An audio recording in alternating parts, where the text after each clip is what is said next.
എല്ലാവർക്കും good morning. രാവിലെ ബ്രേക്ക്ഫാസ്റ്റൊക്കെ ഏകദേശം റെഡി ആയിട്ടുണ്ട്. കഴിഞ്ഞ വിപണിയിൽ ഞങ്ങൾക്ക് കുറച്ച് വാഴക്കുലയും മത്തങ്ങയും ഒക്കെ ലാഭത്തിന് കിട്ടിയായിരുന്നു. എന്നാൽ അത് വെച്ച് ഇന്നൊരു സാമ്പാർ ഉണ്ടാക്കാമെന്ന് കരുതി. അധികം വൈകിയില്ല. കഷ്ണങ്ങളൊക്കെ എടുത്തപ്പോഴത്തേനും നമ്മുടെ രാവിലത്തെ ചായ വന്നു. അപ്പോൾ കുറച്ചുകൂടി ഉഷാറായി. ഒരു കുമ്പളങ്ങയും കൂടെ അതിലേക്ക് അരിഞ്ഞിട്ടു. സാമ്പാർ പരിപ്പ് എടുത്തു. മഞ്ഞൾപ്പൊടി, ഉപ്പും എല്ലാം ഇട്ട് നമ്മുടെ കുക്കറിലേക്ക് അത് വെച്ച് ഒരു 3 വിസിലടിക്കാൻ വേണ്ടി വെച്ചേക്കുവാണ്.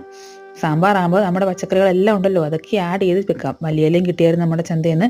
അപ്പോൾ 3 വിസിലടിച്ചു. അതങ്ങോട്ട് മാറ്റി വെച്ചേക്കാം. ചട്ടി എടുത്തു, എണ്ണ ഒഴിച്ചു, കടുക് പൊട്ടിച്ചു. ഇനി നമുക്ക് ചുവന്നുള്ളി ഇടാം.